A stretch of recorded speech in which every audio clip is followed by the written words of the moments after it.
Do I live? Am I live? I'm watching my channel. Am I alive? You're live. I don't see anything on YouTube. Lots of people are typing things, and I am. I live.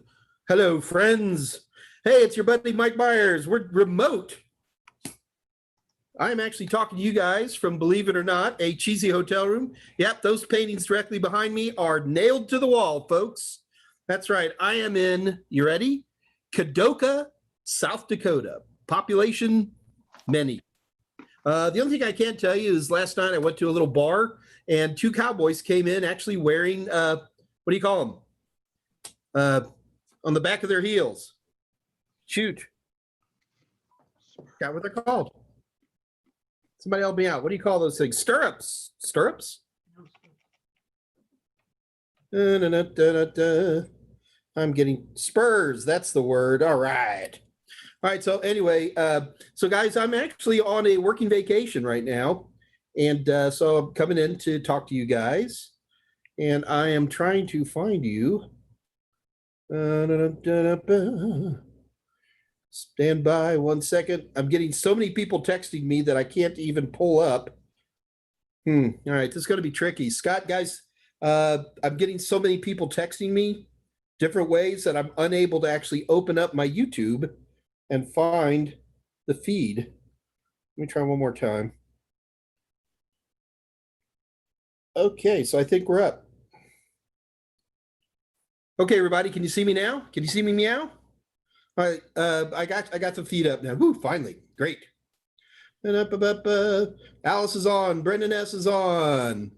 Trevor, Armando Perez. Hello, Armando. Mario, it's 2100 hours. What time? That's 10 o'clock, right? Yeah. No, 9 o'clock. 1995 Texas Aggie, Tollywood, of course. All right. All right, so anyway, so today, first of all, yeah, so here I am in Kadoka, South Dakota. Tomorrow I'm going to be going to the Badlands and hiking around there. But today is all for you guys and get to enjoy this amazing hotel room. It's pretty crazy, but we're making it all work. Anyway, so the goal of this is the Mike Meyers Ask Mike Anything. The goal of this AMA is to provide those of us who are isolated by the coronavirus an opportunity to talk about issues that are happening on CompTIA exams. We concentrate on IT fundamentals, A+, Net+, and Security+, but we can certainly go outside of that area for those who need to. And we're more than glad to do that as well as cover general technical topics, whatever makes sense to you or that you'd like to cover.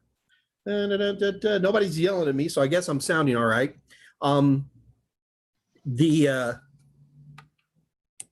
giveaway today is I'm going to have Scott type it up. It's I'm assuming Scott Jernigan's on. Hey, Scott, do me a favor. What is our deal for today? So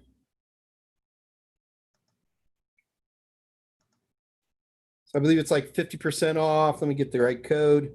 Scott is typing slow today.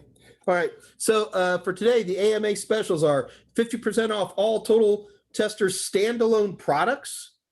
Wow, so that means everything but the bundles. And the code is MMLive803 at checkout. So that's 50% off all of our, man, I'm gonna grab some of these products. This is craziness. I have to talk to Kathy Yale, man. She's giving everything away. Let me find you guys again. It's going to be easier this way. There we go. All right. So anyway, the goal of this is we start at 2 o'clock Central Daylight Time, and we will go until 4 o'clock Central Daylight Time or until the questions come to an end. So it's really up to you guys. Remember, the goal here is for you to ask me questions. So let's go ahead and see what kind of questions we have hanging out right now. Alice Posey, I'm not sure I want to be here today after been bullied by both of you not knowing what Windows 3.1 is. Alice, don't worry about those guys. They're old and they know about old technology and they like talking about it. I do too, but don't sweat it. Windows 3.1 was the Windows of your forefathers. It was pretty cool in its day. Well,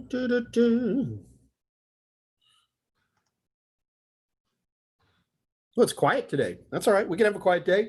Listen, remember, a week from today is going to be a very, very big day. So we're going to have James, Dr. James from CompTIA is going to be coming online to talk about different aspects of IT security. In particular, he wants to talk about kind of a generic idea of what IT security is going to mean. So he's going to be kind of building practically on what Security Plus means.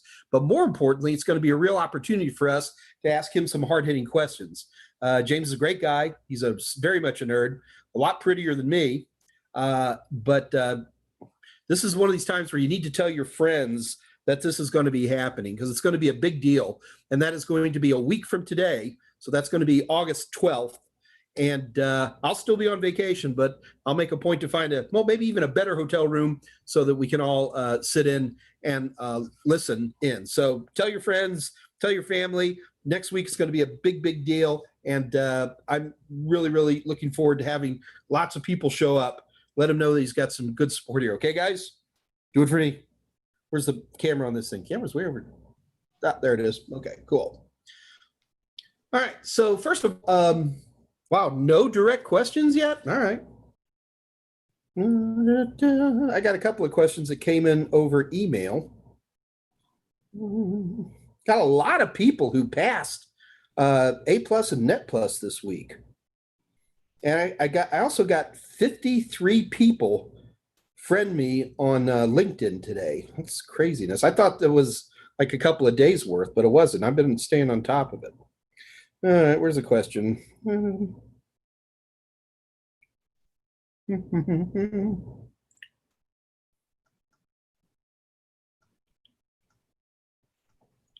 right, so this is more of a, here's a person who's got a lot of different opportunities. He's in government now. He's an IT person, but he's looking to push into security. I really don't know where to begin this position into the new career. Basically, he's been a tech for the last 15 years or so, and now he wants to move into security. So, and on top of that, this guy's got some constrictions. Number one, he's got a couple of small kids, not much time, full-time job. What are your opinions on the first step of a journey like this? Well, the answer is pretty simple, and that is get out there and do it would be the starter, especially if you're already in government. I wish he could, maybe he just chose not to tell me what aspect of government they're in right now. You know, he could be in law enforcement for all I know. But anyway, the bottom line is that usually the jump from being established tech into security is probably one of the easiest jumps there are. The number one thing that this person needs to be looking at is probably they're already within some aspect of the federal government that already has a pretty robust HR department, and he needs to be looking in right now, see what kind of job opportunities are there right now. There's probably some aspect of security that got this person very, very excited. And because of that, that person should be looking in great detail as to exactly what is that got them excited. Was there somebody down the hall that was doing something cool? You know, where's the connection? And try to take advantage of that. If there isn't a connection, there probably is one that he could discover on his own, but he's going to have to find it. And that means usually going out and just knocking on some doors within the organization. The one thing I can tell you is that in the United States in particular, there is no federal government organization that does not have robust IT security. Without exception, they all have it. And because they don't pay as well as the private sector, they're always looking for work.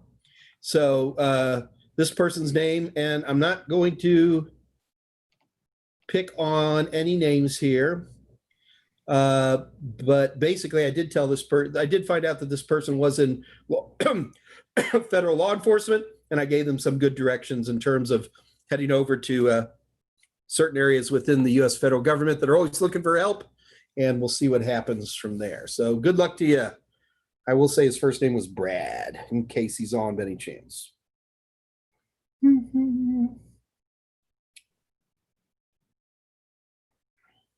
I've got a couple other people who have more detailed questions, but I told them to be on the AMA today, and Let's see if they're actually on.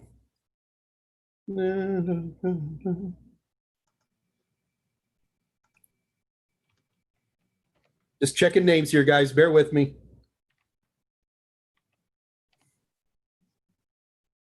All right, they are not on. So I'm going to save those questions. All right, guys. Keep in mind, the questions are up to you guys. So let's hear them right now. I'm ready to go. Okay, somebody type something. If you can hear me, type something into the live chat so I at least know I'm on the proper live chat. Brendan, Tolowit, type something in. Why am I not?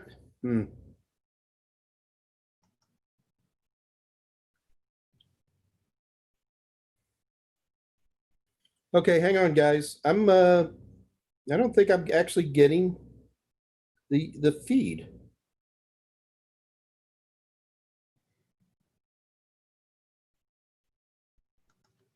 All right, now I'm seeing some. Okay, I'm getting the feed now. Hang on.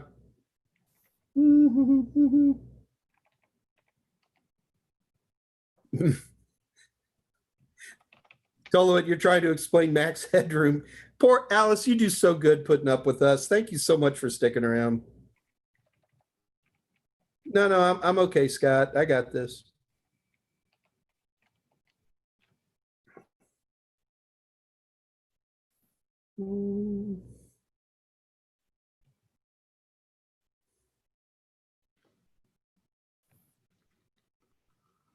All right.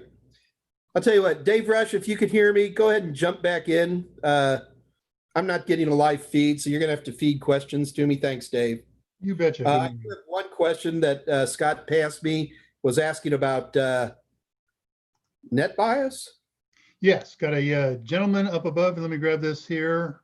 There's the Stanger message. Oh, I can do this. There. Henry Ramirez says, hello, can you explain NetBIOS?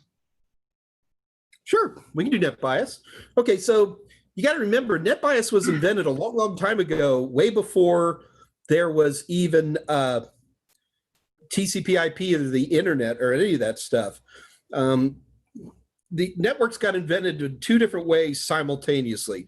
There's the one side, which was the internet people who were inventing TCP/IP and all that kind of stuff.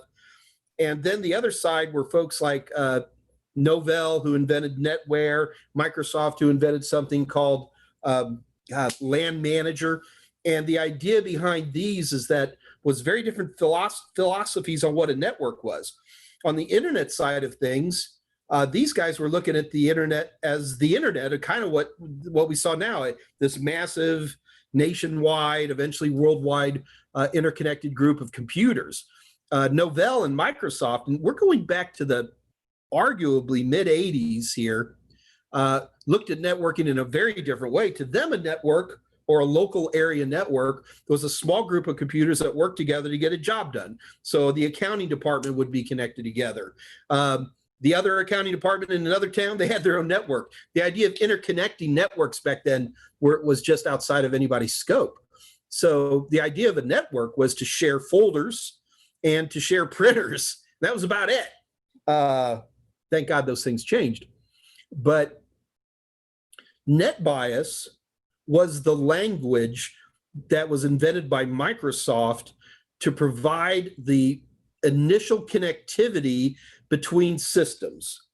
So, and usually you don't say NetBIOS. What you normally say is NetBIOS, NetBUI. You tend to say those two words simultaneously. NetBIOS handled session layer stuff, the actual interconnection between two systems. Somebody who wants to share a folder, and then somebody who wants to access that shared folder. Somebody who wants to share a printer, and somebody who wants to get to that shared printer. NetBUI was the arguably the transport functions. There wasn't even a network function back then in terms of a logical address. All we used were the physical addresses back in the old days. We used MAC addresses, and everything was done as a broadcast. There were no subnetworks. There were no WANs. There were just these individual networks. So the whole idea of having to use a IP address didn't even make sense. Why would you use that? because everybody's got their own MAC address. That's all the addressing we're ever going to need, right? And as long as you kept it under 30 systems, they were absolutely right. It worked great. So NetBIOS was the part that created the naming systems for computers. So you'd have a computer called Mike's PC. And back then, the original NetBIOS could only allow 15 characters, no spaces, stuff like that. So, Mike's PC, Mike's underbar PC with no apostrophe mark. You couldn't use those. And then share name. So if you had a folder, you had to establish a share name. So that's what I'm doing, was handling this naming convention, broadcasting out the names so everybody else knew who other people were out there. And that worked for a long time. Eventually, Microsoft invented something called NetBT, which was NetBIOS over TCP/IP. And when NetBIOS over TCP/IP came out, a lot of the aspects of NetBIOS got fixed. And in fact, it's tricky to even use the term NetBIOS anymore. Usually, more than anything else you hear today are SMB,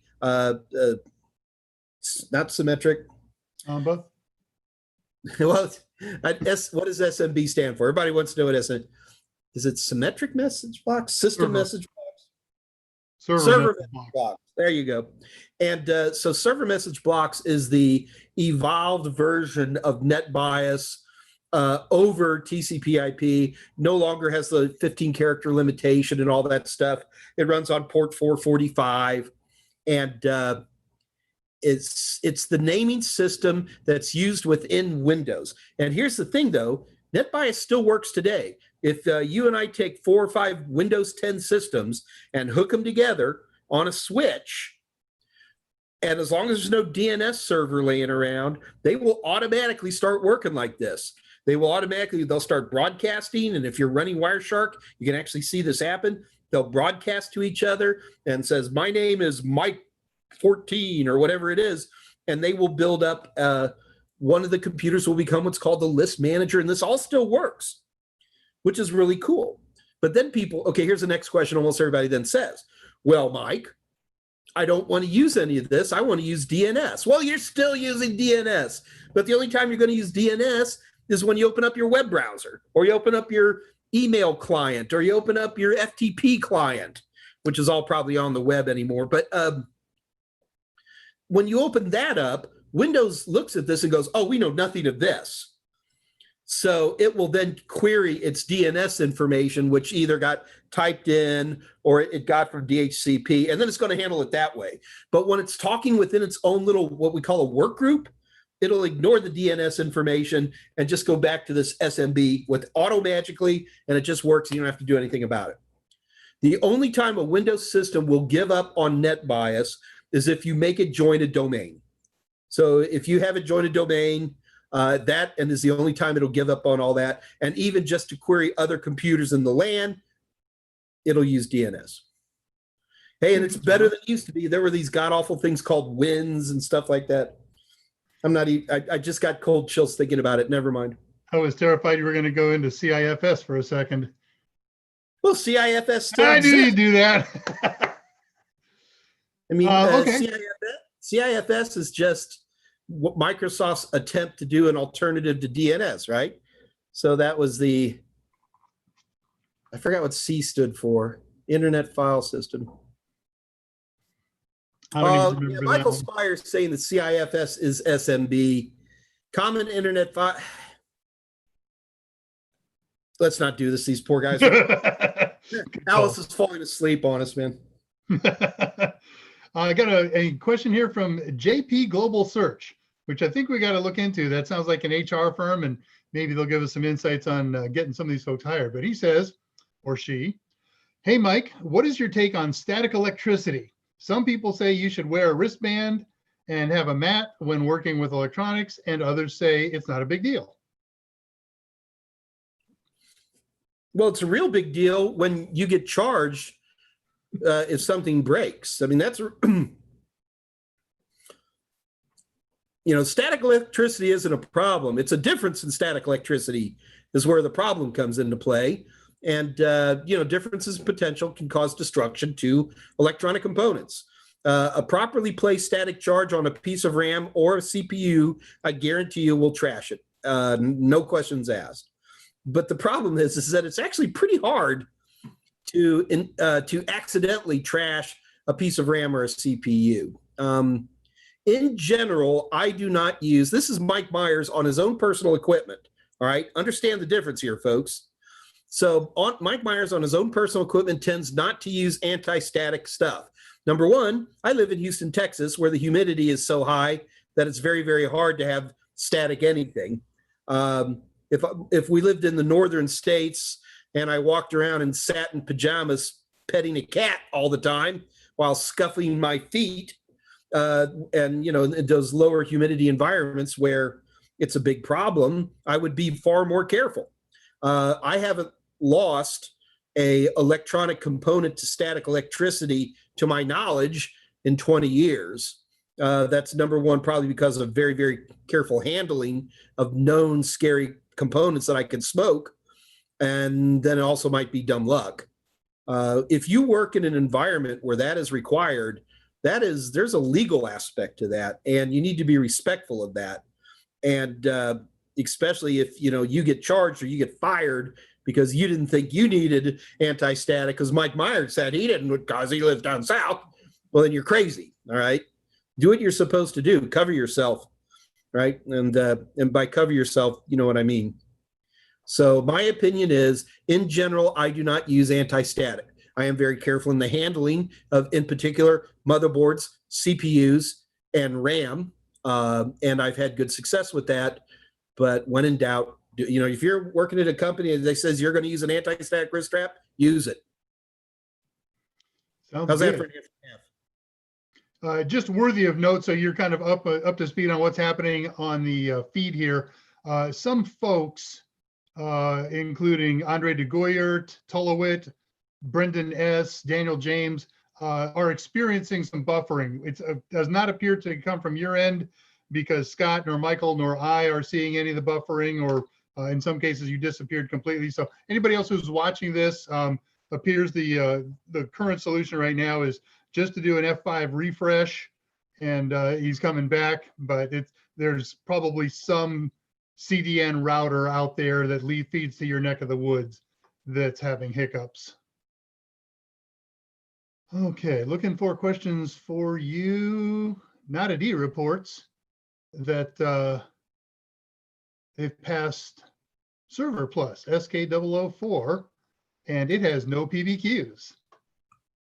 Really? Yeah, but he says they are planned for SK005, hoping they'll be available on TotalSim when the time comes.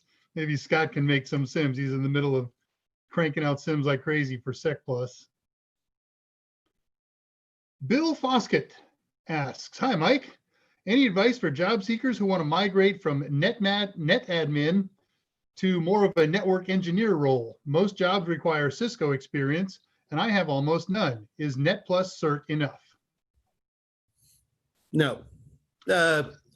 For most, if I was going to do any kind of network engineering, man, if you're not a Cisco person or a Juniper person, you're going to be in trouble.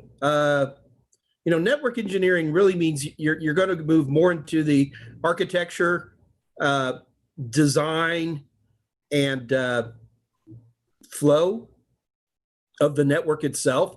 So it's usually going to be much more hardware based. I don't know anybody who has the label network engineer who isn't a Cisco person. I'm not saying Net Plus wouldn't help, but you would probably need to move towards Cisco. So take a good hard look at CCNA as a starter. Anthony Odell. Hi, aspiring tech here.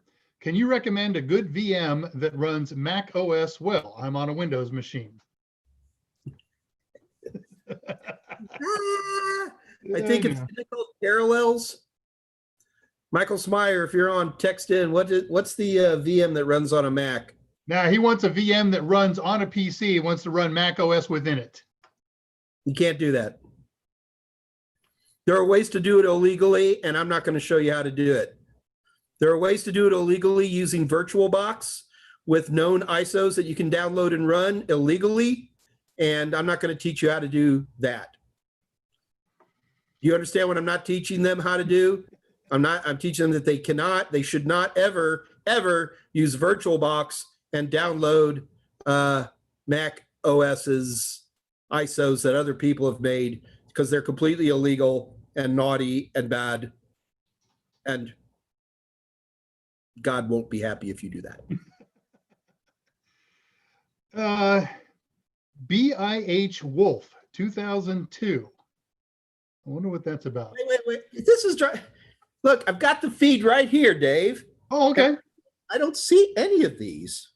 I know. If All you right, want Dave, to put a timestamp up on them, I got timestamps on mine. It came in at if you don't mind feeding them to me, just all right. just put them on. Hello, I'm a high school senior planning to pursue as a computer engineer. I am currently doing your CompTIA A+ course on Udemy. This is a great question. I love this one. What is the #1 most missed subject on the exam? On Net Plus? A+. He's what he's On currently A+. studying. God, what would be the most missed? Yeah. I'm going to give him an Interesting answer if he's not going to like. For posted starters. specs like that. Sorry. The question you're going to most miss is the one you think you know best. Well, it's true. I mean, people go through the exam so quickly, and they'll see questions, and they'll go, "Oh, I've seen this question. The answer is B." No, no. Read the question. I think a lot of times people miss a lot of the performance-based questions, mainly because they don't take the time to understand what CompTIA is trying to do with them, and they can get confusing. And of course, and then I'm always telling people, don't spend too much time on the performance-based questions. So it kind of goes back and forth. But in terms of raw topicality, printer questions, I think people blow past printers, which is a mistake, because HP and Lexmark and all these guys are major contributors to the CompTIA exam A+. And people just are anti-printer. I don't understand why. Dave, do you have a printer at home? I have a printer at home, Mike. Okay, I got a printer in my house. Do you print with your printer? I print all the time with my I printer. print with my printer all the darn time too, and I think it's important to understand. Do you have a scanner, Dave? I have a scanner. I also have a scanner. Do you scan with your scanner? I scan a lot with my scanner. That's not just banter, by the way. I really do. I scan a lot also. So what I'm trying to point to is that, because printers and scanners are kind of lumped together on the A+, and I think people skip past that stuff, the 6-step laser printer process. And then taking the time to understand is that if you understand how a printer works, any question you're going to get on the A+ is going to be easy to answer if you look at what they're talking about, right? This is another thing that kills me, is like on Security Plus, is they have all these log questions. So people start coming at me like, well, Mike, I got to know about all these logs. And you have to tell me about every single possible log that could be on any kind of system. Like, it's never going to happen. It's not going to happen. Look, you can open up any kind of log file. I don't care if you open it up in Event Viewer in Windows or you open it up in syslog on a Linux box.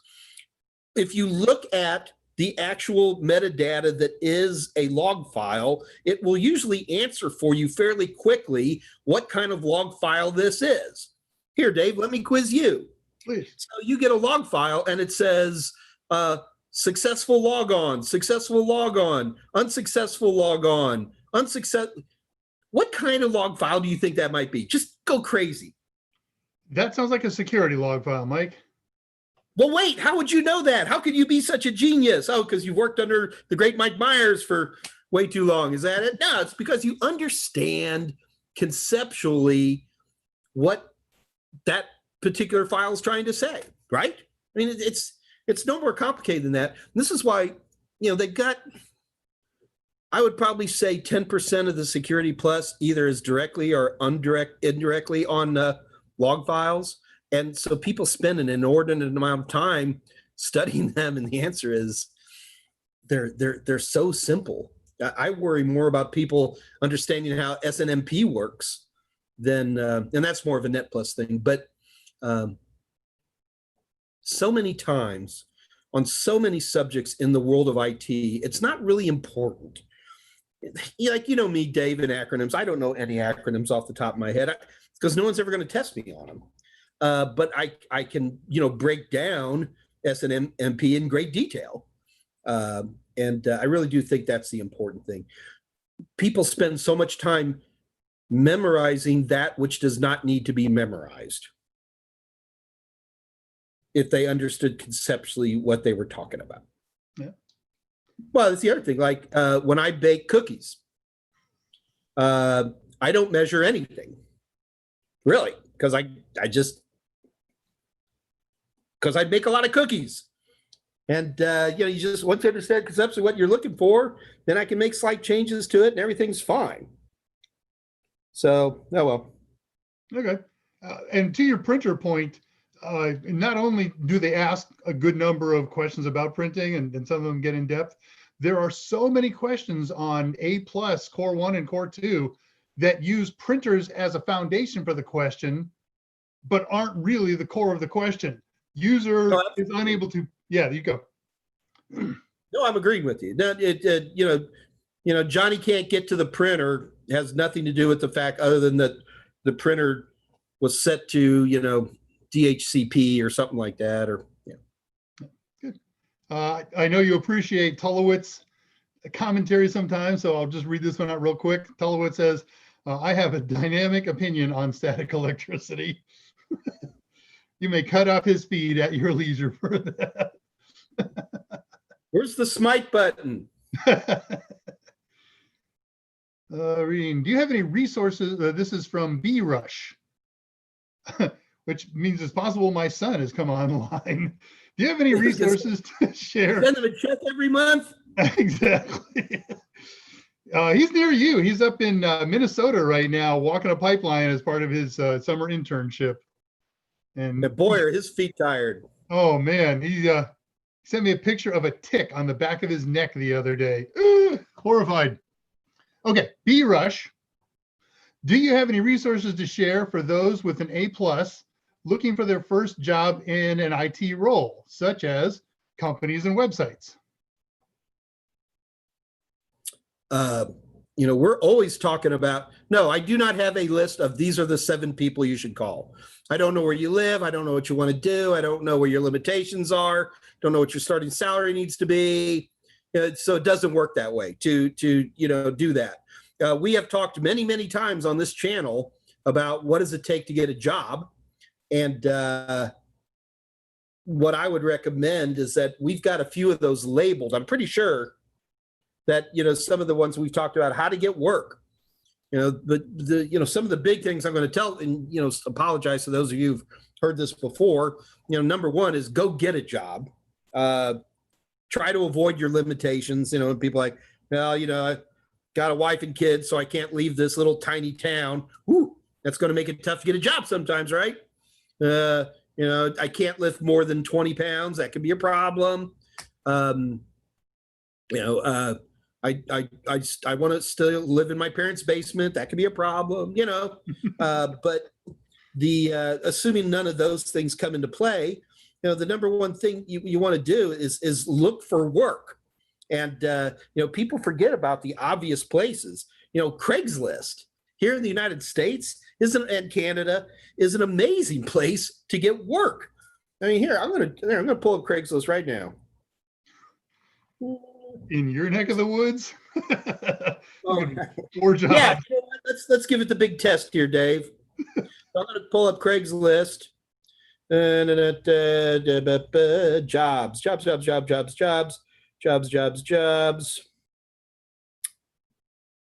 Technical support.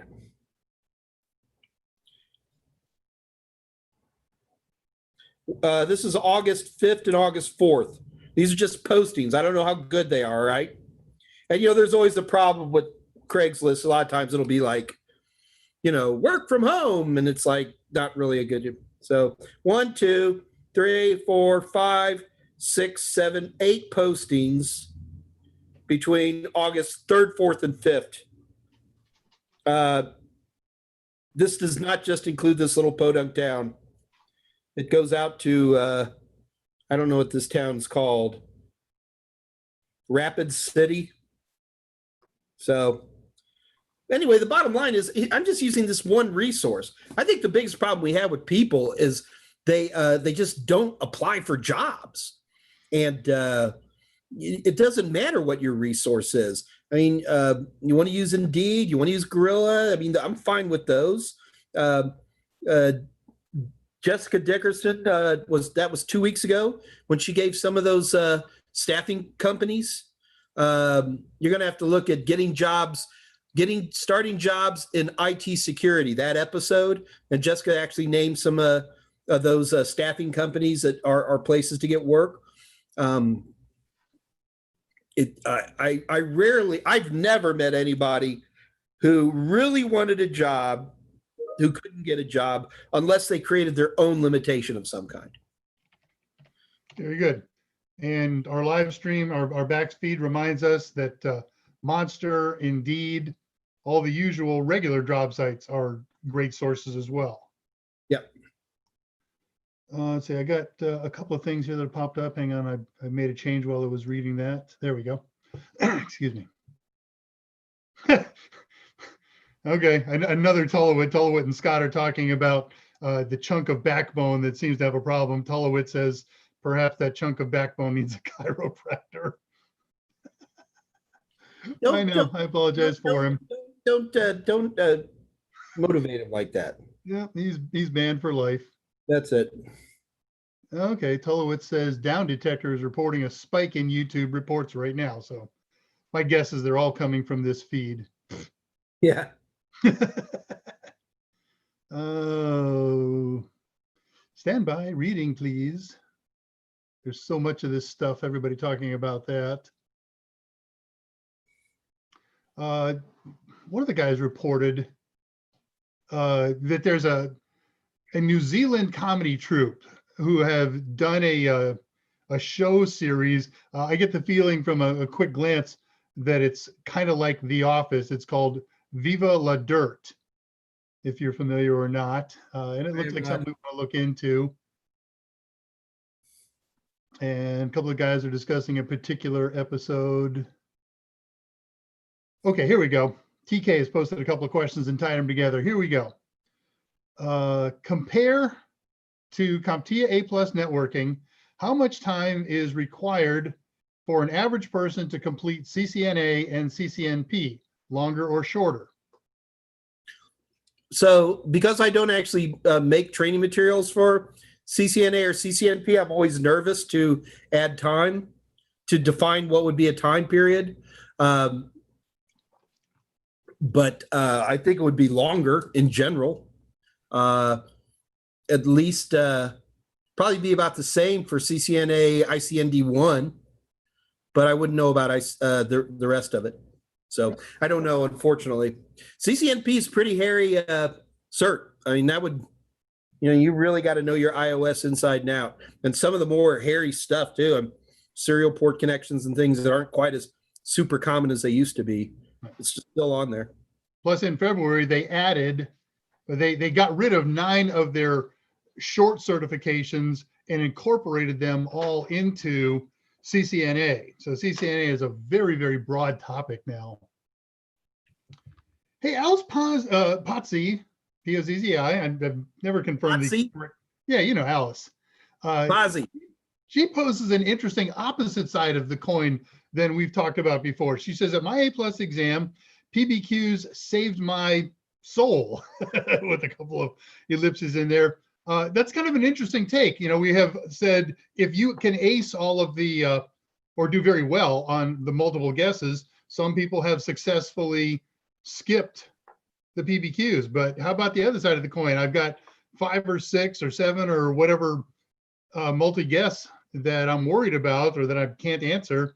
answering a couple of those PBQs because they seem to be worth so much more, maybe a lifesaver.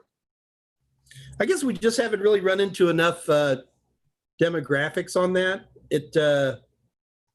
I mean, it could work. Of course it could work. I mean, we don't even know what the score is on the performance-based questions. We don't know how many points the questions are. And I am allergic to something in this room, man. Oh, no. So we don't even know what the actual points are. So I'm not going to disagree with Alice at all. And bravo. But gosh, CompTIA really leaves us in the dark on so many aspects of this. It can be very frustrating sometimes because, we want to have to provide better input on that. It's just impossible to do it without some hard numbers in terms of how much does that give us? I don't know. But the nice thing is the multiple choice, even though we don't even really know how the multiple choice scores, right? But we can have a high degree of confidence that you get the same score on each multiple choice question. We don't have that confidence on the performance-based question. And if you look at some of the PBQs, some of them are very complicated compared to others. So there is an assumption on my part, without any basis of fact, that certain performance-based questions have more points than other ones. And we just, it would be nice if CompTIA told us, but they're not going to. So, Yeah. But Alice, you're absolutely right. That could very well be true. Aaron Starrett is reminding us all something that Jessica said about resources. She says the lady they had on that was a hiring expert in the industry recommends BrookSource as a great place to start. So, okay. You just broke up on me, Dave. Yeah. You just broke up on me. What is it? Somebody reminded us that Jessica suggested BrookSource as a good place to start for job hunting resource. BROOKSOURCE. That's the way this gent typed it. Yep, that's it. BrookSource. Yeah, I remember the discussion. I never wrote it down to see if it was one word or two. Hey, there you go. Oh, all this time I assumed that you were using your phone as your camera. So. Nope. Very good. I could. Without doubt. Oh, I see comments about daisy wheel printers. What about them? Dr. Quinn says your method of cooking cookies is called 2 words, dump cook. I don't think it's that informal, Dr. Quinn. I think his experience level says he knows pretty much how much to put in. Because as we all know, baking is a science. Where cooking. I've been working on TCP dump today too, so I was like, dump. Oh yeah, that's interesting. I've been playing with TCP dump last week as well. TCP. Hey, I was right. Thank you, Scott. I got to tell you, I don't like using PCAP if I've got TCP dump around.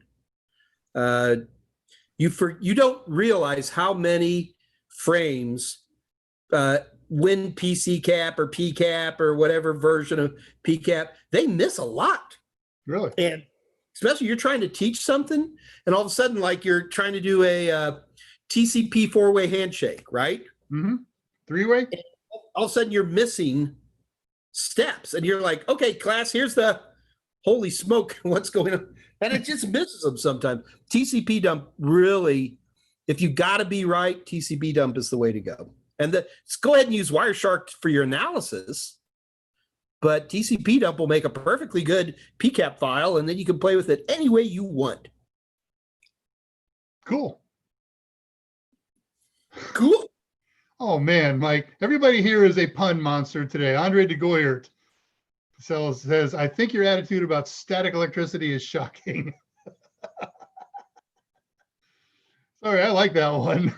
Keep your day job, Andre. Bye Wolf 202. Thanks you for answering the question. It's funny, as soon as I try and take a practice test, I'm face to face with printer questions. Program news. Okay, lots of interconversation going on. Well, fine. Don't include me on your conversation. I don't want to be a part of it. Don't forget, if you say at Total Seminars, you'll be able to send messages straight to Mike that he can't see, but I'll read them to him. All right, reading. Oh, it's Mike, says Witchblade. Hey, Mike, missed you last week. Glad you're back. Last week.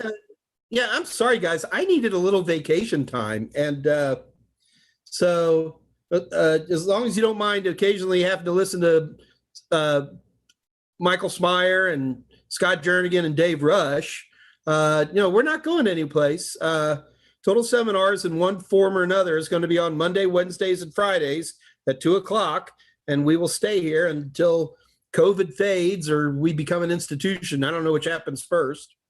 We're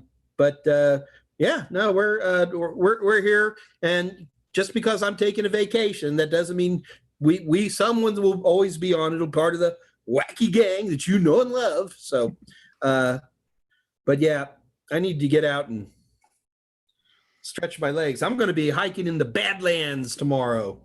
Really? Yeah. Which the Badlands? There's a lot of them out there. The ones in South Dakota. Okay. I don't know. You know. Yeah. So could have been the one from Mad Max. Let's see. A lot of people chiming in. They like the Viva La Dirt. It's actually Viva La Dirt League, and that's the name of their website. I looked at it real quick. So all one word, Viva La Dirt League, comedy troupe from New Zealand. And Alice confirmed my pronunciation or corrected my pronunciation. It is Pazzi. I don't know if you know this, Mike or Scott. Double C in Italian words. You hard pronounce the C, and the second C is a CH. So it would be P-O-C-C-I is Pakchi. I don't know why I know that or threw that in. All right, I am not going to read any of your puns anymore. Thank you. Witchblade, hi guys. I just purchased the test questions, but can't seem to access them. Who's a good tech support contact for him, Mike? drush at totalsem.com. Dave R, if you're going to do that. Yeah, Witchblade. I don't have that info right in front of me. I get at it from an administrative connection. But if you will shoot me an email, daveR@totalsem.com, I will get that, and it'll take me just a couple of minutes to find the answer and email that response back to you. Same goes for everybody. If there is a question that you want to ask Mike or me or Scott, Mike can tell you how to do that, and Scott will post it. Or not. No, I'm with the guy. Okay. Would you like to tell people how they can contact you by email or other methods? Oh, I see what you're doing, Dave. I'm sorry, I didn't understand. You're so clever. Yes, here, just type in my email address, will you, Dave? I will. So I don't trust. I can see the feed, but it seems to not be updating. So if you'd be kind enough to type in my email address into the YouTube live chat there. You got it. In fact, Scott just did. So Mike is Michael M at totalsem.com. I am Dave R at totalsem.com. And Scott is Scott J at totalsem.com. So there's kind of a pattern. You may figure that out. The first name, last initial, and at totalsem.com. So if you want to contact Kathy Yale, that's a test. How do you contact Kathy Yale? Hey, maybe there's a contest question in that later, Mike. Let's see. And Scott has answered a short answer. B Rush, I could be wrong, but it seems like you're trying to access them from the other website. Okay, people are troubleshooting Witchblade's access. All right. Uru, we haven't seen him in a few days. Xerox printer as a service, PAAS, printer as a service. God, don't say that. Somebody will invent that. Why is access to home router? Okay. Dave Rogers wants to know why, when you access the web interface on your home router, I paraphrase it, here's the real text. Why is access to home router web page use HTTP? Shouldn't it be HTTPS? Okay. it should be HTTPS. You got to keep in mind, up until maybe 5 years ago, people don't seem to have forgotten that HTTPS was not that common. It was certainly very uncommon 10 years ago, unless you actually had a store site where you were putting on credit cards or stuff, right? And then it was there was a Firefox add-on that allowed Facebook, Fire Sheep or something like that, because nobody used secure websites. And then we started to discover that there were tools that would allow us to do naughty things. So what happened is that we've been going through a transition of moving all websites to HTTPS. 5 years ago, we had a tool called HTTPS Everywhere, and now that's disappeared and it's become intrinsic to the browsers. So what we're looking at is, if you were to buy a brand new home router today, I would be extremely confident that by default, it would use HTTPS to access it. If it still supported HTTP, then I also assure you that there'd be a setting within that router that would allow you to turn on HTTPS only. And so, yeah, I mean, to say that they're all one way or another is not the case. They're all over the place. And I've still got some old routers that will allow you to do HTTP if you access them internally. But if you access them from the WAN side, not only does that have to be turned on, but if it's turned on, it will only do HTTPS, stuff like that. So I guess there could be a trust thing that might come into play as well. Very good. Uru, I think you may have a different opinion here about some printer manufacturer. Canon and Brother printers. Yeah, I know. Say it ain't so. Somebody's got a different opinion than Mike. But Uru says if a Canon or Brother printer, if it breaks, buy a new one. I think he seems to imply that they're irreparable. Well, if he's talking about inkjet, then I would agree with him. I've become so anti-inkjet over the last 3 or 4 years. They're single-use systems and they're rip-offs. You know, if you can buy an entire printer for $30, including the first set of ink cartridges, you know, and to replace one ink cartridge is going to be $30.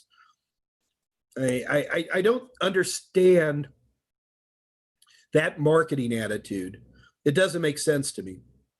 I guess that the markups on replacement inkjet cartridges are so ridiculous that they can recoup the price of a printer through one cartridge purchase. I don't know. If you need to do color printing, color laser printers are now sub $200, sub $300, and they do a fine job. I guess the only place I'd see inkjet still coming into play is large format art stuff, you know, where they have like 8 different colors in there, because they really do make some beautiful output. But I can't necessarily say that Uru is wrong. I'm very much anti-inkjet right now. And by the way, if you're sticking to CMYK, you can buy a large format $130 inkjet printer, and it's still garbage. And the names that Uru brought up are, in my opinion, the 2 worst bad guys on that. So, you know, man, I'm buying Samsung monochrome laser printers for $60, and the things run like a tank, you know? Yep. Inkjets are naughty, and I don't understand. There's some corporate greed going on here, because the technology itself is pretty robust. Yeah, and you know, they've made inkjets that much more a pain when they started chipping the ink reservoirs. Yeah. So, but I'll trip your trigger on that one, and you can expound. Well, no, I mean, you know, the problem is that most of the time those triggers can be skipped. Well, there's different ways to do it, right? I mean, there's usually a firmware that you can put onto the printer to get around those chipped ink cartridges. There's a lot of times there's a physical switch. Canon has a switch on almost all of theirs that you can just flick a switch. It's an old school dip switch to turn them off. It's cheesy, you know. Can you imagine a corporation that's doing the wrong thing? Look at YouTube and their ads right now. My God. What's going on in YouTube's brain? They think they're Netflix all of a sudden. It's not going to work for them. And, you know, it's like we can move this AMA onto Vimeo tomorrow and we could be fine. I don't understand.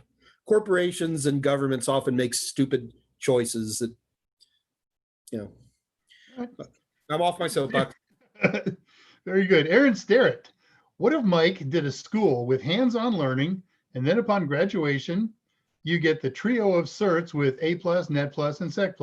Just a brainstorm thought. Knock them back and knock them all out back to back in one course. Go to Udemy, buy 4 classes. Yeah, I guess. Aaron, that's a lot of work, man. That's the problem. And it would be impossible. I'm sure for you, Aaron, it'd be a great deal, but for a lot of people, it would not be a good deal. And it could be frustrating, and it would probably be expensive. So, yeah. Noah Jaquez, if you like. That's a first. I haven't seen him here before. Can you please share the website to schedule the CompTIA exam? Also, price if you know it. What happens when you don't pass the exam? Do you pay full price again? Just curious. Thank you. Okay, so Scott or somebody, can you type in the Prometric website? It's Prometric. Well, it's a lot easier to get to now, Mike. It's if you just go to OnVue, ONVUE, that takes you to the landing page of Prometric, and as where they got a lot more details and features about home-based testing. But Scott will type that in, I'm sure. Well, now wait a minute. You got to be careful with OnVue because that's just the home-based testing. Yeah. Okay. In the past, when I've gone to both Prometric and OnVue, it's taking me to the same place. Okay. I just did it. Okay. So I would say go to Pearson View. I'm going there now. Scott, can you type these in, or Dave, can you type them into the chat? So it's pearsonview.com, and that way you can schedule for either a testing center, but you can do like you're saying, Dave, type in onview.com. Can we also type that into the chat? And that's going to take you straight to the personal testing where you can test on your own. What else did he ask, Dave? He didn't specify which test, but he's looking for pricing. So that can probably come up a couple while we're doing this. God, I forget. What is the price for 8 Plus? It's $278 is the retail for Core 1 and for Core 2. So it's $278 for each exam. Yes.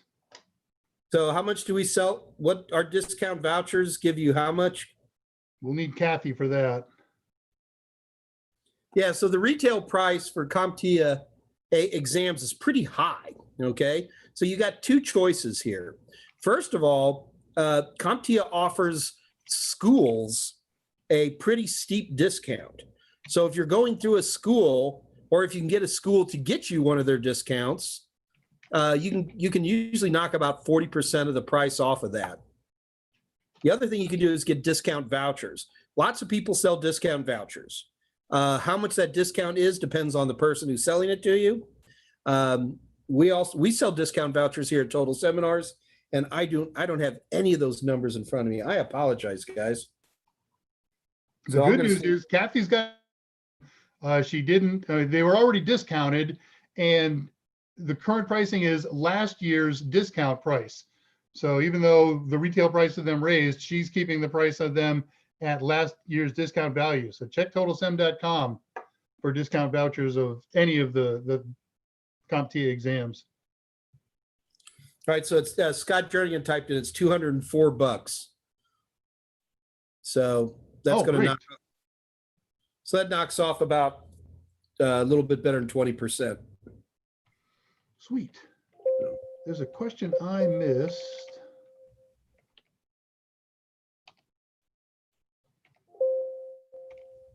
Allru, can you combine the vouchers? I just saw that one. Okay. There's no combining the vouchers. One test per voucher. The CompTIA A+ is 2 exams, so you have to get 2 vouchers. Now, the other thing I need to stress is that these prices change depending on what country you're in. And so you're gonna have to tell me what country you're in, and we can often, give you a better idea on the price. For example, the vouchers are only good in the United States. Our vouchers are only good in the United States and Canada unless something has changed. One more, Puerto Rico. And Puerto Rico. And then there was one other piece to that question, Mike. What is the financial impact of failing an exam? You have to pay full price for another exam. You have to repay the exam. If you get another voucher, get whatever discount, but yeah, you have to pay again. Okay. Here's a question that I missed a little while back from Brendan S. Would you use a UPS in conjunction with a surge protector? Sure. You would be hard to find a UPS that doesn't have surge suppression built in anymore. But I guess you could still find something like that. Remember, UPS protects you mainly from sags where you have brownout or blackout. A surge suppressor protects you from spikes. So usually what we do is we have what's called line conditioners. So that's going to be a UPS, which also has sag and spike protection all built into one big box. So yes, I would. Do you mean that as with the built-in surge suppressor to UPS, or do you mean? I think Brendan's asking if you should have a separate surge suppressor box and a UPS in line with each other. If by some chance you actually have a UPS that doesn't have surge suppression, then yes. But I think you would be hard pressed to find that situation anymore. Surely. Tolowitz asking, why do ISPs assign IP addresses dynamically? Is it just so it can be automated? Wouldn't it be better to give an address out like we have street addresses that don't change?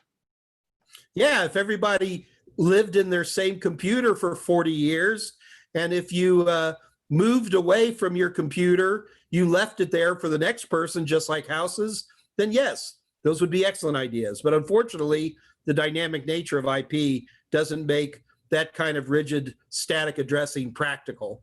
So we do it dynamic because computing is a dynamic thing, and computers move around and change and break and reappear. And Dave Rogers did a follow. Now hang on though, Dave. He does bring up an interesting point, and that is, look at telephone numbers. Now, you and I are old, and we remember a time when the telephone really was kind of associated more with the house than with a person. Now, it could sometimes be associated with the head of a house. So if you move to another, well, you got to be careful, because back in the old days, when you moved to another state, it was a different area code. So there was some geographical limitations, but that's kind of disappeared. One thing I know for a fact, Dave, is the phone number you have right now for your cell phone, that's the longest you've ever had a phone number. Guarantee it. And same with me. So could we reach a point where computing becomes as personalized as one of these devices, and that could you then, in essence, drag around your own IP address? And the answer is probably yeah. I could imagine, especially if we were in a pure IPv6 universe, where you could have your own permanent subnet, and your phones and your computers and your hair dryer and your garage door opener and whatever. That might be a problem with aggregation of addressing. It would definitely as you move from ISP to ISP as you roam. that could present some challenges. Well, no, that would be easy, right? Because it'd be all your stuff could then go to the new location. You plug your old address in.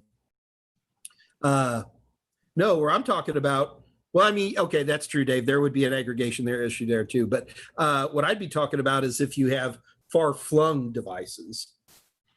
And Right, then, that's what I was thinking. If my cell phone's got an IPv6 sitting here at my house, when I go down to the office, I've moved through, a dozen different cells, and as I travel and you travel. But yeah, interesting. There is somebody at IEEE and IETF who have been thinking about this for 5 years or longer and are begging to create a committee to accomplish it. well, I mean, and especially right now, we live in such a dynamic IP addressing world that there wouldn't be a huge demand for that. I wouldn't see it. Yeah. What would be interesting is as consider. there's a couple of fledgling worldwide ISP providers in development, Elon Musk's Starlink. And that could take this to a whole new portability level.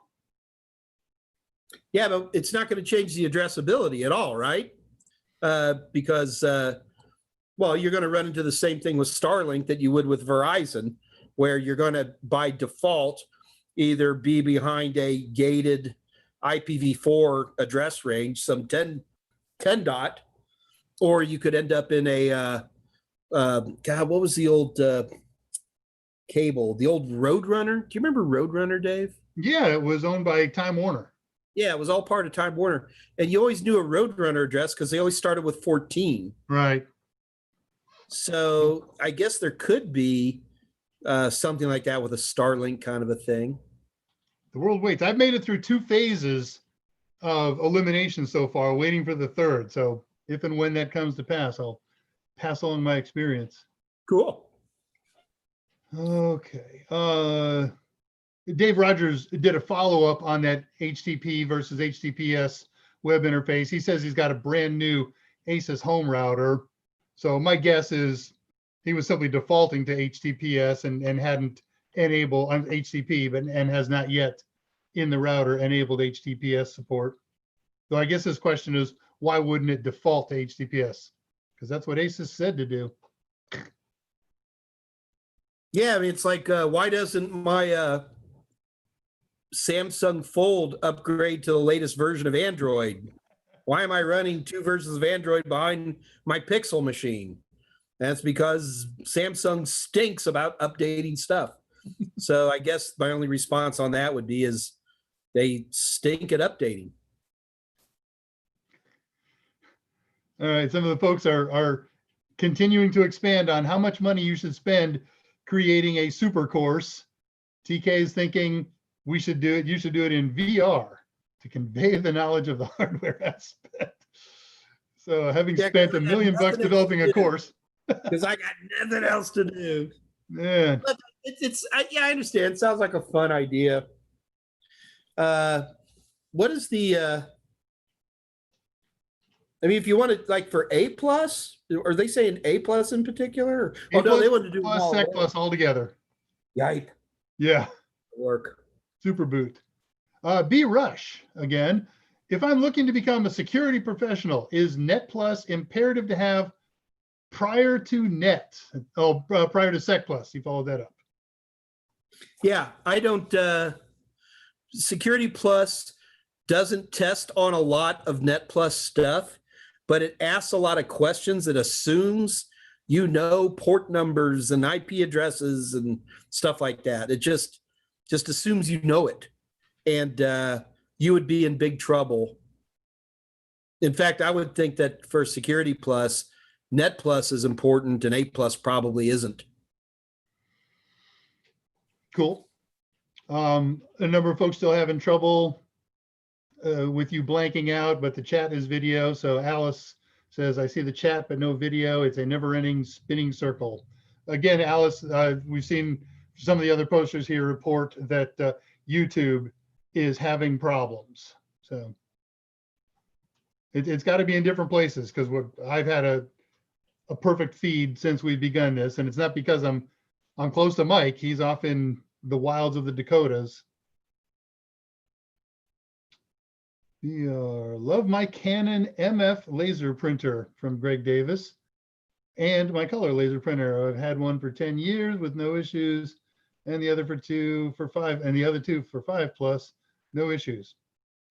Yeah, I mean, a good brand name manufacturer is going to have most of their devices work well for a long time. Kind of makes sense. Especially laser printers. Yeah. We just finally retired a LaserJet 3 that we had for 20 years. Yeah. I was sorry to see that thing go. I think it's still in the office. Michael Smyer and I, 3 years ago, looked at that Laser 3 and said, oh my gosh, the memory is not maxed out on this thing. And so we went on a grand search finding ancient memory that would work in there. And we bought some and maxed it out. For some degree, it even improved performance. But it was stunning to find that you'd had it for so many decades. Yeah, Scott Jernigan saying LaserJet 4. No, Scott, LaserJet 3. Yeah, we have a LaserJet 4 also, but I was talking about the LaserJet 3. I bought that thing in like 1996. Greg Davis won't allow inkjets in his house anymore. Get out of my house, inkjet. I like Greg Davis. I agree with him completely. Goodness gracious. All right, I'm going to throw this question out. You can do what you want with it. Urul wants to know if anyone has an opinion on Intel and a possible class action lawsuit. And I'm going to make a guess that has to do with the delay of the 7 nanometer stuff or with the flaws that everybody continually discovers. But that's a pure guess. I got no facts on that. I'm looking it up. Okay. I think it's a 7 nanometer. Is that what they're talking about? He's no more specific than that. I'm just guessing based on what's in the news lately.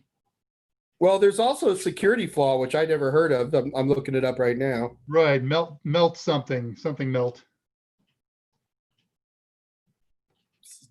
Dated July 31st.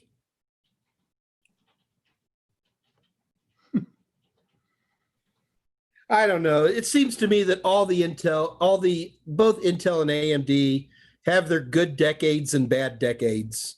And, AMD went through a lot of stuff for years, and now they're riding high. And it seems that everybody forgot that for over 10 years, nobody was paying attention to, AMD Athlons and stuff like that. And they were always the poor people's CPU, and a lot of attempts they tried to make to do better. So right now, AMD's running high and Intel's got the, I guarantee you if we went over and did a search on AMD class action, you'd find some of those as well. And besides 7 nanometer, for crying out loud, it's like Buck Rogers scientific space. You know what the biggest problem they have with the 7 nanometer process is? Quantum entanglements. I mean, holy cow. It's like, right, they used to use lithographs with light, and the substrate got so small they switched to X-rays. Yeah, they're barely, and X-rays barely work now. Right. So we're really, an X-ray is kind of like, when you say X-ray, I mean, we have X-rays that we use for like imaging human bones and stuff like that. But X-ray really is like the bottom end of the short wavelength. It's like, here there be dragons, So I don't think there's anything after X-ray in the electro emission. Big spectrum. Yeah, thank you. But still, quantum entanglements being they're putting in huge extra cores now because another core is suddenly going to, all the molecules in the core are going to pour into a corner, and it's like craziness. Why we need quantum computing, Dave. Here. All our problems. Eric Crenshaw, either a new name or one I haven't seen much, says he's going to buy your A+ premium bundle this week. Do you have an available study schedule for this certification? So what I do in my A+ and Net+ in particular is the intro chapter is really kind of a how to get organized. That's why that's there. Time frames, predicting. I'm not going to tell you how to study because everybody has different study habits, but I'm going to give you some idea of time frame and some methodology and some structure. But it's really up to you in terms of how you're going to do that kind of stuff. I've learned the hard way. I can't force a studying methodology down anybody's throat because you won't do it. There you go. Scott posted some more pricing info for us. He says, if you buy both vouchers, Core 1 and Core 2 at the same time, it's $399.99. Tell them what they get, Carol. I always used to think that was so incredibly expensive, and it's a lot of money. Don't get me wrong. But all certifications are really expensive. EC Council is like $1,500. You're not kidding. Tolowit, I think we got that question I missed earlier from you, but if not, please post it again. Sometimes when I see your post, I just assume that you're talking to Scott, so I may have missed that. Uru wants to know if you can buy a voucher with a retake. No, you can't. You got to buy the voucher and do it right. Let's see. Noah Vasquez has thanked us for your answer. And somebody's talking about bundles. A little Tolowit. Catch the difference. That's Scott talking to Tolowit. Moria Ambrose. Do you feel the CompTIA labs that are available to purchase for NetPlus are worth the money? Looking at the academic pricing, since I'm an active student, how does this compare to Total Sims? So I don't know. I don't know where Mariah, I don't know what you're talking about when you say the labs. So like we have a lab manual we do for Network Plus. Are you talking about a Total Seminar product? Or? I'm thinking it's the bundled product. CompTIA sells their own stuff. Sorry, you disappeared. Right. CompTIA sells their own stuff. They got the books and their things, and I think they've got a lab product. The stuff that CompTIA produces are vastly inferior to our own stuff and around twice the price. So do whatever you want, man. Generally, I don't like labs unless you are in a structured environment where you're instructor-led, things like that. Otherwise, most of the time, you can just take a concept and play, and you'll get just as far along. The problem is that to create labs that are bulletproof is very difficult because I don't know what equipment you have. And so we do lab manuals that are really more for schools, but that's because we have an instructor who can tweak the labs as necessary based on the equipment and situation that the students are running into. Okay. For Scott, yes, I think Mike has addressed that follow-up question. Let's see. Tolowit asks you directly, government would be able to track everyone more easily if we had an assigned individual IPv6 address for life. Scary thought. And Oru followed up on that, thinking that something equivalent to your IP address would become your social security number or whatever. And you could tattoo it down to your this road. forehead. You could tattoo it to your forehead.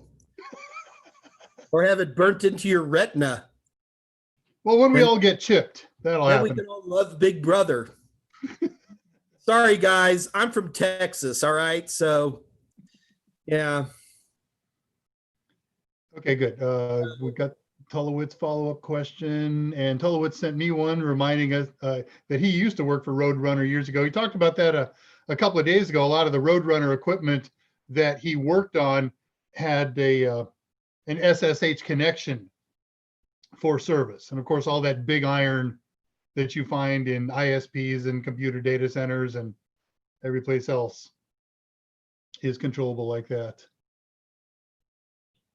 It's my understanding that most of that DOSIS 2 had that maintenance functions built into it. So the days of SSHing into individual home routers is kind of over. I'm not saying it is. That's just I don't work on the other side of DOS's boxes very much. And Ulrich did a follow-up. He said, yes, he was talking about the 7 nanometer issue. Andy Evangelista, I'm turning 39. Is it too late for me to start an IT career and land an IT job? You've heard this question before? Once or twice. No, it's not too late. Look, the most important thing is that you've got 20 years of experience doing whatever got you to 39. And usually if you want to get in IT, the most important thing I can tell you is, you did something for 20 years. I hope you liked it. Go into IT, but stay in that industry. So I know guys who worked on diesel trucks for a living. That's all they did. And the guy was in his mid-50s, went and got into IT and started helping develop truck maintenance software. And now he's lighting his cigars with $20 bills. And, it's because he didn't just throw away his years of experience. He used them to come into IT from that knowledge base. So no, you're not even close, man. Very good. 1995 Texas Aggie adds his own thoughts to that question.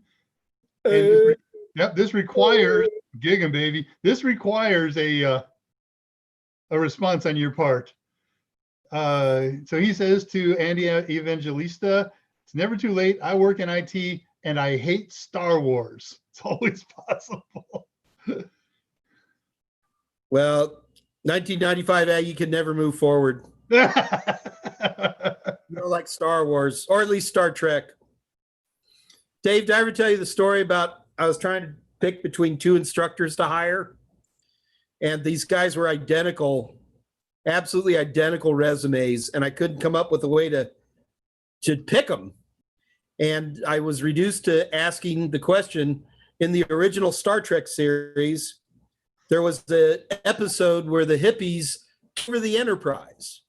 And this one guy who had the lyre, the little harp. Charles Napier in it. Napier in it. Kept singing the same song over and over again. What was the name of the song? And sing it.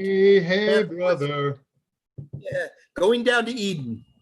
Yeah, Going Down to Eden, you're right. That was the song. Yeah, so of course both the guys knew the name of the song, but only one guy could sing it all the way through. Literally got a starting job with me. Absolutely. Nice. Yeah, that was before Dave. Just a little. A little decade. Here's our friend. Nice try and no cigar. Hi, guys. Just wanted to check it's correct that a small office router connected to a switch and an upstream router has an ARP table associated with that LAN in addition to its routing table. Got all that? A switch? He's got a Soho router connected to a switch. So the switch has got to be on the LAN side of it. And then, of course, the Soho router is connected to the upstream ISP router. And I guess he wants to know if the router, the local Soho router, has an ARP table associated with the ISP side of the network as well, I guess, as the local side. So it's got a routing table. He wants to know, does it have an ARP table as well? On the local side, it absolutely does. On the other side, if it's upstream is to another Ethernet network, then absolutely. If it's connected to DOSIS, I don't think DOSIS calls it ARP. I think they have a different name for it, but basically the same functionality. Remember, ARP is an Ethernet thing. It doesn't necessarily transcend to ATM or DOSIS or some of the other broadband transmission methods. Cool. TK's got another question. My second question is, just like Mike mentioned earlier, after Network Plus, one should definitely choose Cisco or some other industry-leading certs to enter the networking engineering. So that's a question, plus, for pursuing my field. Yeah, I think you need to go to Cisco. I think anybody who wants to deal with hardware at any level, even like if you just want to become a wireless expert, I think you need at least a CCNA. I think it would be hard pressed to move forward without it, because they're not going to test you on whether you have the cert. They're going to assume that you can.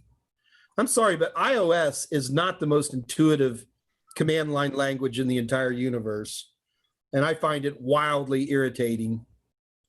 But you know, when you're dealing with big hardware, yeah, that you just have to know it. He has a question immediately after that. What kind of certs for a person after Security Plus? CEH, OSCP, etc. Which is more persuasive to the security industry? Man, nobody's got a good answer on that one, because really, once you move past Security Plus, you're really going to have to start making some decisions. And now you're talking about, you know, ISC squared versus ISACA versus GIAC. There's like 4 versus EC Council. And there's like 4 or 5 different paths to go through. And I don't think you're going to necessarily be wrong on any given one of them. But, you know, that's probably the next course I need to do is, okay, so you got a Security Plus. Where do you go from here? I don't have a complete answer, unfortunately. Okay. Michael Smyer reminds us that iOS makes more sense once you've used it a bunch. Sure. Same is true for just about everything, right? Moria Ambrose is following up. I'm comparing total SIMs versus the CompTIA's lab product. So I think we got the answer to that. And yeah, I'm sorry. I can't say anything good about CompTIA products. I have plenty of competitors that I think are pretty good. CompTIA is not one. Moria then asks, does the SIMs help practice the PBQs, or is it different? No, they're the PBQs. They help practice the PBQs.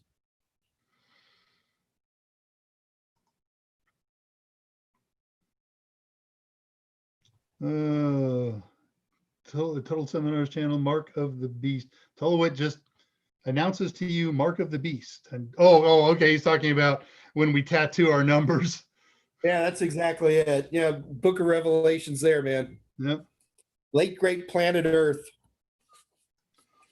Google using their own lab to introduce some concepts too, like CLI on both Linux and okay. So there's other training products out there, Mike. There are, and I'm not against other training products. In fact, I think one of the best ways you can pass any certification is to use more than one source. Nobody has a perfect lock on this, especially with practice questions, more than anything else. Okay, I think I do have a lock on videos and books, but on practice questions and things like that, I do think that getting a secondary source can always be a good idea. As I've said many times before, writing practice questions creates a voice, just like everybody can tell a Hemingway book just by reading enough of it, right? And so even practice questions get the voice of the author who writes them. And if you only listen to that one voice, when you go take the actual exams, you're not going to hear that voice. And you're going to go, oh, these questions were terrible. They aren't. It's just because they phrase things a little bit differently.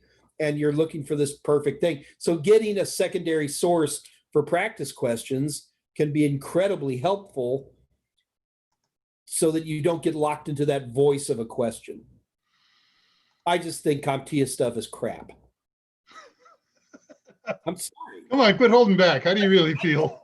I have spoken to CompTIA, and listen, Dave, I've gone to extremes. I have said this to CompTIA on official back channels. I've said, listen, I will help you find a good author to make quality material, and you can do better than this. You know, I don't have a problem with competition. I like competition. That's a good thing. But, you know, because you are the pusher outers of this test, you are the least, I think they're trying to be nice to trainers like me, right? Because they're going, okay, well, it's just bizarre. It doesn't make any sense to me. I was utterly If anybody shocked. from CompTIA is on here and you don't like the fact that I'm saying your stuff is crap, then prove to me it's not crap. I've bought everything you guys have made. And if it ain't Scottish. At totalseminars.com. You know the number. Yeah. Yeah, I have every one of their products. I was shocked, stunned, and amazed when, as the provider of the material of the practice test questions and so forth, that they began to offer what I firmly believe is a conflict of interest. Hey, you want to pass our test? Buy our stuff. Well, they're not the only ones to do that. So, Microsoft has done that. EC Council's done that. So Scott Jernigan just texted me via, it said, wow, tell us how you really feel. Yeah, I think that's what I said. All right. That's Scott's cue for move on. All right. Orion 3906. So someone from the same galaxy anyways. I'm close to finishing A+ 220001 courses. Very excited. Was having trouble for a bit, like rereading the same page in a book thing. So I upped the playback to 1.75 times, and it's been going great. I know a lot of people who do that. That is not my bag, but I've heard a number of people say that, and it seems to work for them. I know people who listen to me at night. How's that for terrifying? Mike puts me right to sleep. I'm like, thanks, pal. Nice. Yeah. I thought that was going to turn into a question. Sorry, it was a long sentence. So that's all right. I'm going to have another Werther's Original here. Yum. What is that? Werther's Original what? They're butterscotch. They're toffees. Oh, okay. But they're also sugar-free. Double okay. How's that going? I think the world wants to know how much weight Mike has lost now. I'm kind of stalled out at around 30 pounds. Nothing wrong with that. I don't know. I'm one of those people who I don't lose weight, then I go burp. Then I don't lose weight, and then I lose a bunch. I don't know. Okay. Well, sugar-free butterscotches ought to do the trick. New name in the crowd? Wait. There's this guy who lives next door to me. He's about 29 years old. And I was, telling him, I've been working out. So one thing I've been doing is a lot of push-ups, just old school push-ups. So I can do about 30, 35 push-ups now, right? Okay. So this kid's like, I can do more push-ups than you. I was like, okay, let's find out. He did 25. I did 26. Yeah, whatever it takes, huh? All you got to do is one more. Good deal. Yeah. Here's a new name for me, Philippe Carmona. It's a comment, but I got the N Plus bundle and definitely helped me pass. So first of all, congrats. That's a round of applause. Yes, 2 of them. Cal H, 3 words. I'm interested in cybersecurity. So after I obtain my A+ cert, should I go straight for Security Plus?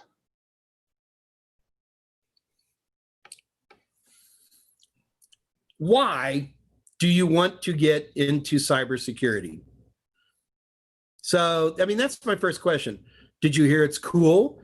Do you think you can make a lot of money at it? Do you want to become a hacker? Why? Anytime anybody asks this question, that's the first thing I'm going to ask back is, why do you want to do this? Let me give you a follow-up to tie with that too, because Tolo had asked him how strong he was on his network skills, and he responded, not strong at all. Take the Network Plus. Security Plus isn't going to ask that many network questions, but they're going to assume you know a lot about networking. And lots of people agree with you. Now, you just read the log questions alone, you'll be like, ooh, yeah. A+ on Udemy, okay. I'll read it. But don't be surprised you get banned for this, DJQ. So DJQ 15. Hey, Mike, why are you bald? And does it have anything to do with being alpha nerd? He can't be bald. He was talking about an IP-powered hair dryer. It's because I have way too much testosterone. Ooh. And my 3 girlfriends wouldn't have it any other way. That's a big round of applause. Falak, we haven't seen him in a while. Hi, Mike and all. Can we say mobile device management and Active Directory are similar? No, they're very different things. In fact, why are you, I'm almost thinking you're teasing me. Mobile device management has to do with how you manage mobile devices within an organization. If people are bringing in their own devices, how do you deal with that? How do we go about onboarding devices into our infrastructure, ownership of devices, updating software on smart devices? That would all be a small part of mobile device management. And what was the other one, Dave? Sorry, I already slid past it. Oh, Active Directory, or yeah, Active Directory. Is it okay? similar? So Active Directory is a form of organization of networks that has nothing to do with mobile devices. Although technically, you could make a smart device be a part of an Active Directory. Whereas mobile device management is a 5-year, 6-year-old topic at most, Active Directory has been around for over 20 years now, and it has to do with the organization and maintaining of an entire network, which would be desktop systems, servers, printers, users, all that type of stuff. So very different animals. Okay, I'm doing a quick post here. Hey, do we have somebody called Tom Sawyer on right now?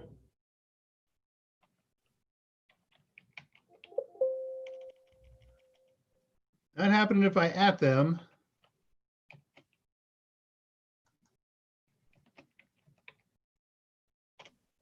No, the only thing that starts with TO is you, Total Seminars Channel. So I got a question that just came in. So if you are the person who, it was an email, Dave. Okay. So there's some questions. Where do these questions come from? Using your A+ books and videos, I found also doing practice questions online. All right, so I hope to heaven these aren't my practice questions, but he gave me like 4 of them. I'm going to give you one right now.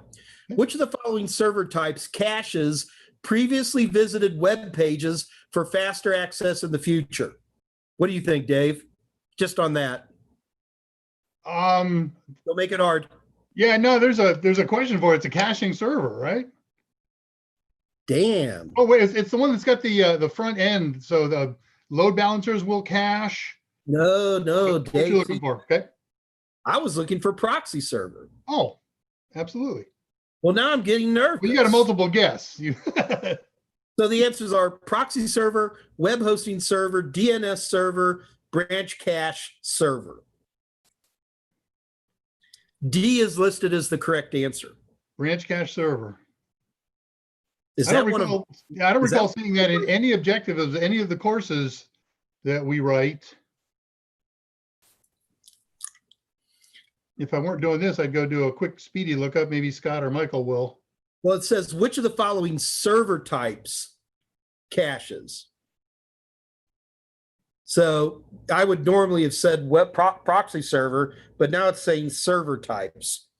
So it boils down to a web hosting server or a branch caching server. Well, a DNS server, but DNS servers don't cache web pages. So a web hosting server, well, that's just a web server, right? That's And some of them cache, to be sure. It doesn't cache. It has them. It's not. It is the original source. No reason to cache. D, branch caching server. Yeah. Let's turn it over to Scott and Mike. I think some web servers do cache based on frequency of content. No. You're now we're making it too hard. I'm overthinking it. Okay. Yeah, branch caching server. I guess I would kind of have to go with branch caching server.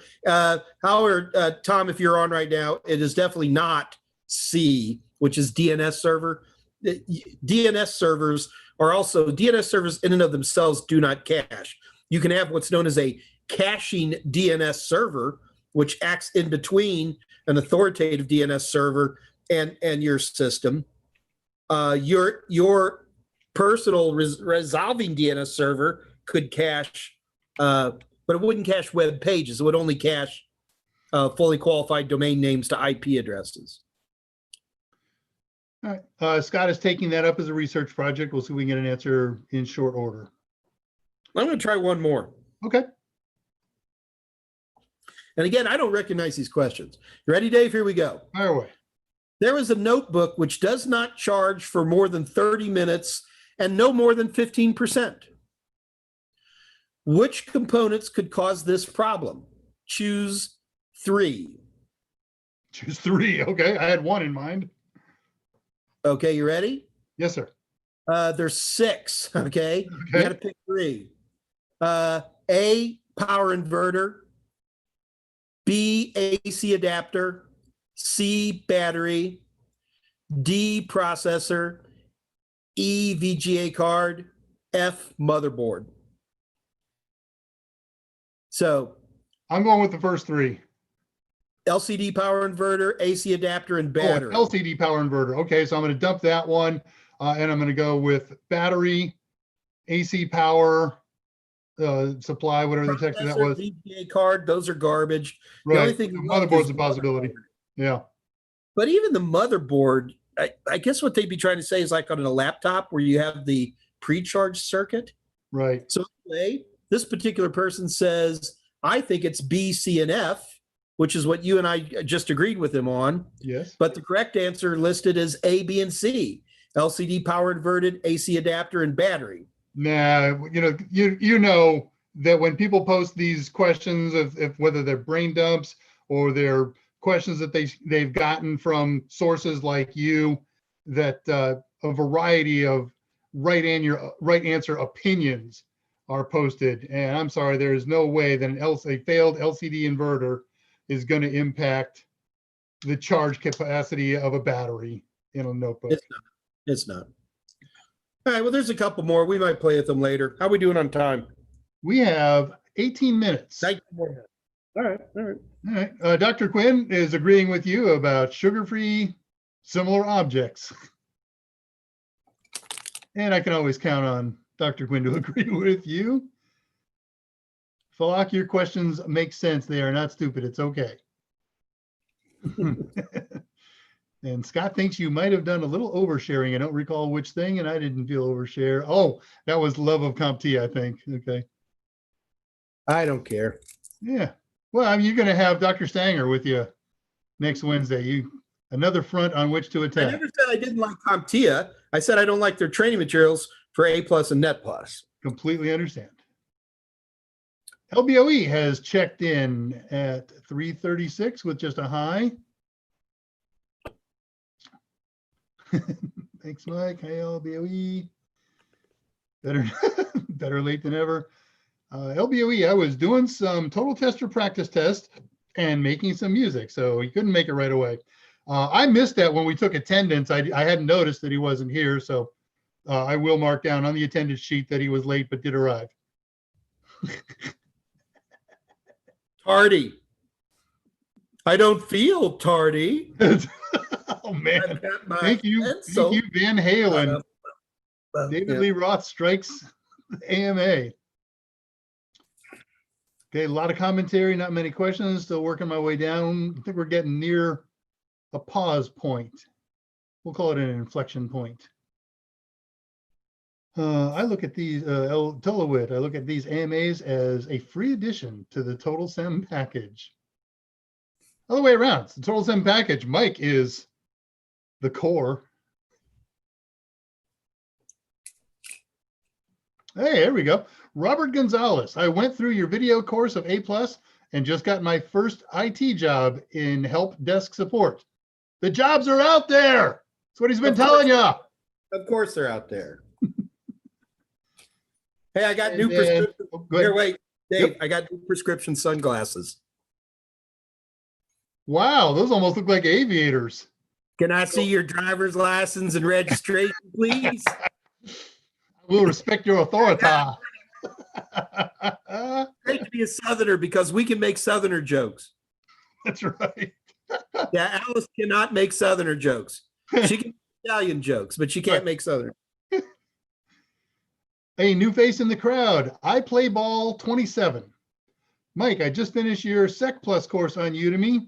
Why don't you organize your videos in the same way that CompTIA lays out the objectives? God, I love this question. Go get him, man. Oh, and he gives an example next thing.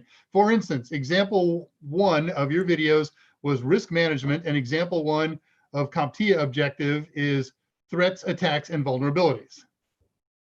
Go get him. Why do you think CompTIA makes this list of objectives? CompTIA puts that list of objectives together not because it is a teaching outline. It puts it together as a function of competencies that may or may not have much to do with each other. This has been a big problem with CompTIA from day one, is that their objectives are not the way to teach anything. I couldn't even imagine trying to teach, for example, the A+ by going down the objective list. Now, the one thing I will tell you is Security Plus lacks the linear teaching ability that you have with A+ and Net+, and you could possibly get away with that more. But, you know, like even now, as I'm writing the new 601 training material, it doesn't fit. It's not the proper way to teach it. Just because CompTIA makes a list of objectives, that is not the right way to teach anything. CompTIA has no interest in organizing the objectives in a way that a person needs to learn and understand. They simply put it together as a tool set to make their lives convenient. And it can be very frustrating. For example, like they'll list in objectives, they'll go, all right, what are, because I'm dealing with log files right now. So, you know, what are the different kind of logs, right? Well, you know, it really has to do with, you know, what you're dealing with in terms of logs at any given moment. So are we talking about looking at event viewer logs? Are we talking about looking at syslog log types? No, we're talking about conceptualizing what is a security log file. So if I were to sit here and put this in the order that CompTIA does, because after they talk about log types, then it talks about syslog, then it talks about SNMP, then it talks about SIEM, and you just can't do that in these orders. I put it together because I'm a teacher and I want you to learn and understand this stuff. And it bristles me when people ask the completely innocent and fair question, why I don't do that. Because it's not a teaching tool set. Exactly right. I got the same question late last week, identical question. So I pulled up the A+ objectives, because that was the course that Gent was studying. And first objective is how to wire USB to do tethering on mobile phones. Well, I mean, we haven't talked about mobile phones yet in the objectives. We haven't talked about USB. So it's just ridiculous. It's an unlearnable structure. Okay, I always teach in security. I always teach risk management first, because I think people need a motivation to understand why we're doing all this. Because if you don't teach risk management at the beginning of any form of introduction to security or survey of IT security or Security Plus, because that's really all it is survey of IT security, people are just reactionary security people. Like, oh, we've been hacked, let's put in a firewall. Oh, I've got malware, let's use anti-malware. Oh, I get, you know, and they don't think about the Zen of IT security and the concept of attack surface and the concept of your enterprise, and, you know, why physical security is important and all that kind of stuff. Okay. Woo. Okay. LBOE reminds us of something important about testing. He says, I bought your A+, he bought an A+ exam voucher, and he got this close to scheduling it for next week until I realized my government issued ID had expired. So important note, right? Well, so I believe CompTIA or Pearson VUE requires 2 forms of ID. Right. One of them has to have a photo. Yeah. And One has total would run, photo, and the other one has to have your name and address or a signature or something. You can get Yeah. all this on onvue.com. right. Tollywood tells me the overshare wasn't about your feelings for CompTIA. It was about why you have so little hair. And Dr. Quinn corrected me. It wasn't the butterscotch. It was the fact that it was sugar-free. So, okay. Well, there you go. Yeah. LBOE, did you guys know you can't name a file con in Windows? I saw a Yes. video about that last night. Tell them about it, Mike. Yeah, you can't name a file con because that's the keyboard. So like you can type copy con fred.txt and it'll directly, whatever you type in the keyboard until you hit a Control Z, goes into that file. But you can in PowerShell. You I can tried. create. Say that again. That one surprised me. PowerShell doesn't have the con limitation for file naming. Okay. CalCal H, because of COVID-19, is it better to still go into a facility and do the test exam or at home? I think you should try doing it at home if at all possible.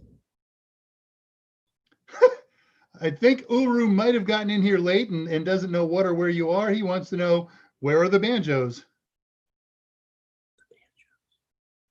Not sure everybody knows that you're portable right now or mobile. Are there banjos in the background? At your house, there's the drums and other musical instruments. Drums are different than banjos. Crap, I would have failed that test. Bang, bang, bang, bang, bang, bang, bang. Fallout Khan, our I friend. think it had something to do with the Southern jokes. Fallout asks, can the recovery agent be someone from the enterprise and or outside the enterprise? I don't know if I missed a lead-up question to that one. I don't see it. Hang on, I think he's talking about disaster recovery. Okay.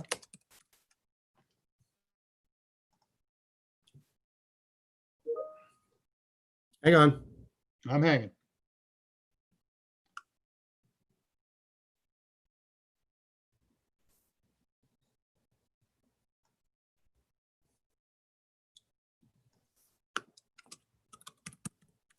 Oh, Dr. Quinn.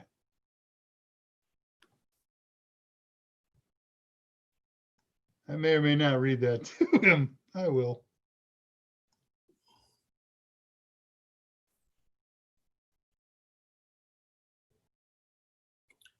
We got to skip. We have to skip that question. I got a problem. Go ahead, Dave. All right, yeah, we got about 8 minutes. I'll try and get the highlight ones here.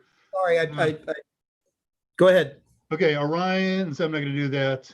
Though I will tell you that Dr. Quinn says they don't actually have an accent in the South. They just have crappy teeth. All right, real question. Will any of the operational procedures or professionalism type questions be found on the exam? He assumes that they will be. Yeah. Yeah, it's in the objectives. Yeah. Hey, if you haven't done this, anybody who's going to take an exam, download the objectives, get a hard copy of them, and check them off as you learn them. And once you've gone through anybody's support material, if there's anything that you don't have checked off, either go back and check through those support materials or maybe go check another one. Elaine has stopped in. To your point, Mike, on sequencing training material, I'm flummoxed as to why Cisco IT Essentials, A+ content, puts safety and tool use as module 4. First 3 chapters are PC assembly. I have no response on that kind of stuff. If only Scott Jernigan was here to give us an answer. Why, lo and behold, Poor Scott. he's just here to make sure that we shut off at 59. Yeah, that's probably it. No, Scott, we're just jacking with you. Reader was asking about organization of a CCNA course, and Oh, I have no idea. Oh, it wasn't a reader, it was Elaine Batzer. Even better. Oh, Elaine. right. Yeah, she was talking about why safety comes in like module 4 after 3 chapters of building the PC. It's like, because we take safety fourth. Right? Like crazy, crazy. I did. I got a new haircut. Yes. Yeah, Urul recognized the dueling banjos reference. Recovery agent for decryption key, he meant. Oh, yeah, ask the question again. Okay. I'm pretty sure I know what he's asking. Can the recovery agent be someone from the enterprise and or outside the enterprise? Absolutely, it can be outside the enterprise. In fact, there's a number of cloud-based solutions that can act as recovery agents, either built into Microsoft, for example. If you're using certificates, you got your certificate holders, your certificate vault for Windows can now be handled as a cloud-based, which is either done through Azure or what's the other Microsoft one? What's the Microsoft Cloud? OneDrive. Oh, They can act as recovery agents. You can have it as third parties. Usually within the enterprise, there's somebody within the enterprise or a system that acts as a recovery agent. Look, all that means is they have backup copies of your private keys. That's all that means. that takes us out of questions, unless Scott's finding something new. Elaine followed up with that she's going to make a poster. We take safety fourth. Oh, one last one popped up. LBOE, I would say this question falls into the anything category. What kind of music are you three into? I've heard Mike sing Footloose and mention Coldplay. Well, we like both kinds of music, country and Western. Ooh. What do I really like? You won't get a straight out answer out of Scott because he's got 57 different genres that he likes and plays. But I'll give you a clue. Scott's hits last for centuries. That's true. This is true. So Renaissance for sure. Yeah, the Millennium Top 40. Hollowit wants to know if the gauge of your PSU power cord matters. That's a question for you, Dave. I was ready for it.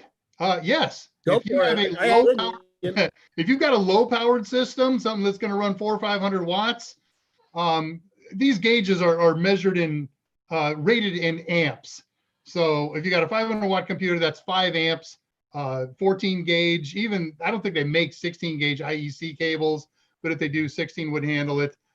14 until you start screwing around with above 750, 800 watts. And then you want to start looking at 12 gauge power cables. That triggered everybody's trigger. Yeah, I think I've got a 1500 watt power supply that has 10 gauge. Wow, cool. It's really thick. So that's a pricey piece of power cord because copper's expensive these days. And It came with the power supply. It came with the $300 power supply. I would certainly hope. Our Terrence Tech is in, wants to know if third-party key recovery agents are very expensive. Google. No, they can usually, actually, if you're within an Active Directory and it's set up properly, it can be completely free. Key recovery, you're gonna have to look it up. I don't have any price off the top of my head. I think most of them are very inexpensive. All right, let's do the last question here because it's 58.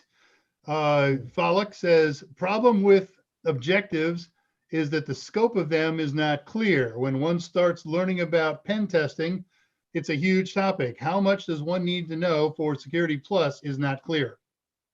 Well, the get somebody whose training materials you trust and go with it. Yeah. You know, the trick here is that, you know, we have a long relationship with CompTIA and we have a good sense of the SMBs and what they're looking for. And that's the answer. SMEs. Sorry, I was looking at CIFS from earlier. So the SMEs. All right, we're on the last minute. It's all yours. Close her down.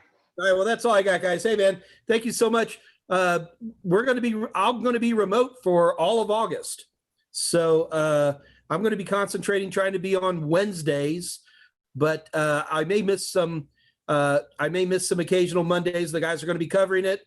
As always, Dave Rush will be. So you're going to stick with Raspberry Pi, Dave, through Fridays for a while? Yes, it's Pi Day All right. Friday. But it's All right, also, so it's also about Linux. So Yeah, right, for sure. right. All right. Yeah, very good. yeah. All right. That's a means to an end. All right. Well, anyway, guys, it does look like we are once again at that time. So we are going to say farewell to you all, and we will see you guys. Well, you'll see Dave on Friday, and you're going to see me Wednesday for sure, if not Monday. So until then, I say farewell. And this is little Uncle Mikey saying good night. Good night. Yeah. Left hand. Good night. You're Take always care, a contrarian.